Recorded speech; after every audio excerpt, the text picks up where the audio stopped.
Hello, friends. I am Mississippi from Sri Lanka, and today I will take interview of a very famous personality, social worker, media consultant, Mrs. Chitra Johari. And she had come for a show in Sri Lanka, and we met her there. Due to the social work and the media work, we would be taking her interview today, and she doesn't need any introduction, but still I would like to introduce her. She is Doordarshan and Akashvani announcer, NCC certification she has done. She is MA, B.Ed. She does counseling for students, and she is Mrs. India runner-up 2018, Mrs. Globe International 2019, North Peace Ambassador in India 2019. She is a YouTuber, theater artist, voiceover artist, and she is also journalist with BA News channel in India. Her dream is more to act in serials and movies, and she is taking acting classes for doing acting in serials and movies. And she has been a judge in various beauty shows. One of them was in Sri Lanka also. So I welcome Mrs. Chitra Johari. Hello, ma'am. Hello, thank you so much. Right. So I would like to ask few questions to you. Yes, yes. Ma'am आप अपने बारे में बताइए.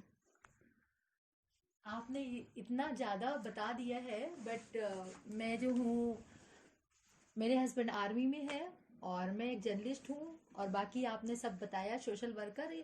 तो ये सब चीज़ें मैंने जो है काफ़ी दिनों के बाद की थी, लेकिन इसी के साथ साथ मैं बता दूँ मेरे दो बच्चे हैं और मैं पुणे में रहती हूँ. और मैं एज ए जर्नलिस्ट उस नाते से मैं 2 महीने स्लम एरिया में रह रही थी और स्लम एरिया में रहने के बाद मैंने काफ़ी स्लम एरिया में जो है छोटे जो बच्चे हुए हैं या जो वहाँ रहते थे उनकी मैंने कोरोना में काफ़ी मदद की है, मास्क बांटने में, सैनिटाइजर में. और इसके साथ साथ मैं जो हूँ गवर्नमेंट के लिए भी वीडियोस बनाकर देती हूँ और काफ़ी मैं सोशल वर्क करती हूँ. और काफ़ी मेरा जो है आना जाना इंटरनेशनल और नेशनल दोनों शोज़ में होता रहता है. Thank you so much. तो मैम आप अपने को कैसे इतना फिट रखती है? Oh thank you. मैं फिट जो हूँ मैं शादी से पहले भी मैं जो हूँ बहुत ध्यान रखती थी और काफ़ी कंसर्न थी. एक्चुअली मैंने एनसीसीसी सर्टिफिकेट करने की वजह से, और मेरे हस्बैंड आर्मी में हैं, तो आर्मी में हमेशा बहुत ग्लैमर लाइफ होती है, बहुत अच्छी लाइफ होती है. जो कि मेरे हस्बैंड आर्मी में कर्नल है तो नेचुरली मुझे काफ़ी बड़ी पार्टीज़ में जाना होता था. और वहाँ पर आपको बहुत अलग अलग ड्रेसेस पहनकर लोग मिलते हैं, बहुत ही ग्लैमर होता है, बहुत अच्छी पार्टीज़ होती है आर्मी, नेवी, एयरफोर्स में. तो मुझे हमेशा ये लगता था कि शादी से पहले मैं हमेशा खाने पे बहुत ध्यान देती थी कि मुझे कितना खाना है. और मैं जो हूँ जब आर्मी में आई तो मुझे ये लगता था मुझे नई ड्रेस पहननी है. मेरे हस्बैंड को बहुत शौक था और मेरे हस्बैंड को शौक होने की वजह से जो है मैंने इसको और सोचा कि मैं फिट रहूँगी. तो मैंने हमेशा खाने पे ध्यान रखा, योगा बहुत किया, योगा के साथ साथ मैंने पॉजिटिव थिंकिंग बहुत रखी है. मैं पॉजिटिव सोचती हूँ और मेंटली बहुत स्ट्रांग हूँ. काफ़ी मैं मेंटली स्ट्रांग हूँ और अपना सेल्फ कॉन्फिडेंस मैं बनाकर हमेशा रखती हूँ. मैम हम लोग आपसे पहली बार श्रीलंका में मिले थे, जहाँ पे आप एज ए जज आई थी हमारे एक ब्यूटी पेजेंट शो में, जहाँ पे मैं भी कवरेज कर रही थी.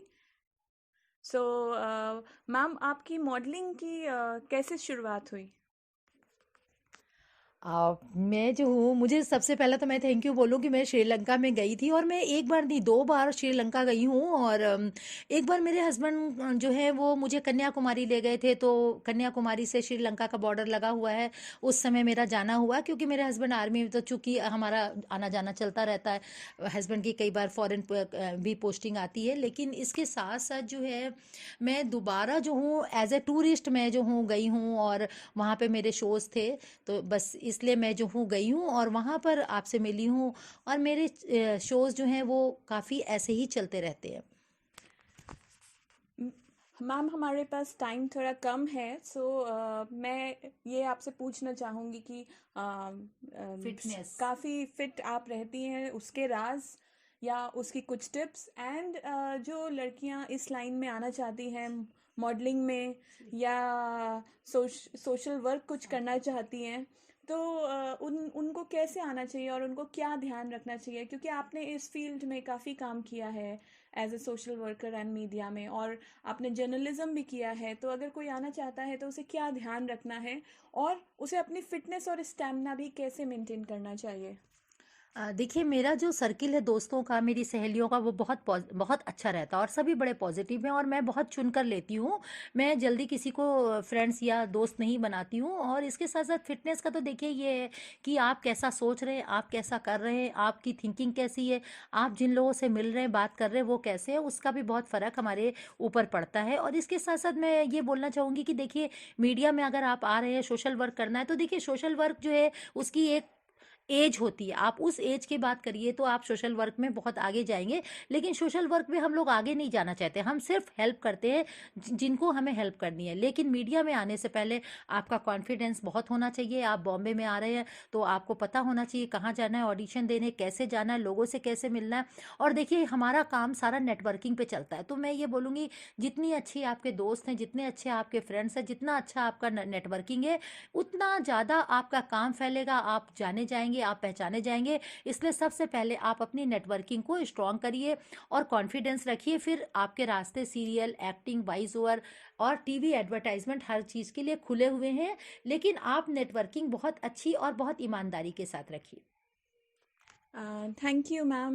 Thank you, Mrs. Chitra Johari, for coming on our show and talking to us on the phone and giving your valuable feedback and valuable views on this social work and media topic. And we would be looking forward that you come again and again to Sri Lanka, and we will soon meet you again. And हम लोगों को बहुत अच्छा लगा आपसे मिलकर, जब आप जज एज अ जज आई थी शो पे। एंड बहुत बहुत thank you that you joined us, you आपने हमारे लिए टाइम निकाला। Thank you so much, thank you. मैं फिर से श्रीलंका आना चाहूँगी। और मुझे श्रीलंका में सबसे अच्छा बहुत लगता है कि आप लोग बहुत पूछते हैं, बहुत ध्यान रखते हैं। इसी के साथ साथ मैं पूरे श्रीलंका में सभी को धन्यवाद देती हूँ और अपने सारे चाहने वालों को भी थैंक यू सो मच।